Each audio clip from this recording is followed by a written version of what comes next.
Ito ay isang eksperimento na maaaring alam mo, maaaring dati mo nang nasilay. Ito ay eksperimento ng mga matatalinong tao na kung saan ang mga pulgas ay sinisilid sa isang grapon at hinayaan manatili sa loob ng 3 araw. At nung buksan ng grapon, ang mga pulgas ay ayaw nang lumabas. Sa katunayan, ang kanilang pagtalon ay hindi na lumalagpas sa level na kung saan pwede silang makatakas. Uulitin ko. Ito ay isang eksperimento na maaaring alam mo, maaaring dati mo nang nasilay.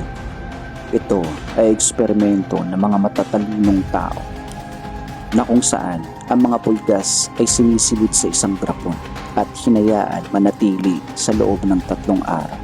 At nung buksan ng grapon, ang mga pulgas ay ayaw nang lumabas. Hindi lang ito basta tungkol sa mga pulgas. Ikaw, hindi ka pa rin ba tatakas?